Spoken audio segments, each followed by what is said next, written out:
হ্রস্ব প ময় আকার, কোনো উপমান নয় কিন্তু উপমান। এবং এই সবগুলো কিন্তু নির্ভর করবে আমাদের এই বাক্যটার উপরে। আগে উদাহরণটা দেখুন, ডাবল কোটেশনে আনিয়াছি ছুরি, আনিয়াছি ছুরি তীক্ষ্ণ, তীক্ষ্ণ দীপ্ত, তীক্ষ্ণ দীপ্ত দৈর্ঘ্যই পয়ত না না, তীক্ষ্ণ দীপ্ত প্রভাতরশ্মি, প্রভাতরশ্মি একটাই শব্দ, প্রভাতরশ্মি সম, আনিয়াছি ছুরি তীক্ষ্ণ দীপ্ত প্রভাতরশ্মি সম। বাক্যটা ভালো করে দেখো, যিনি বলছেন তিনি বলছেন আমি একটা ছুরি নিয়ে এসেছি। কিরকম ছুরি? প্রভাতরশ্মি সম, সকালে সূর্যের আলোর যে তেজ, সেই তেজের মতো।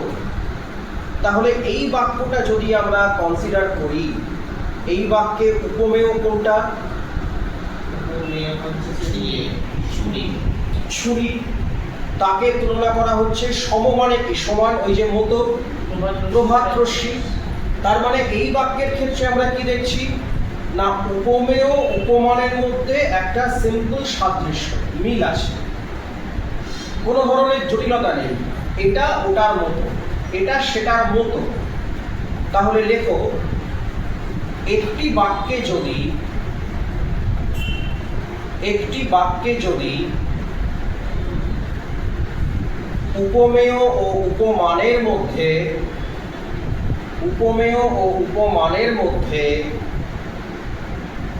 সাদৃশ্য দেখানো হয়, সাদৃশ্য দেখানো হয়, কমা, সেক্ষেত্রে উপমা অলংকার হয়, সেক্ষেত্রে উপমা অলংকার হয়।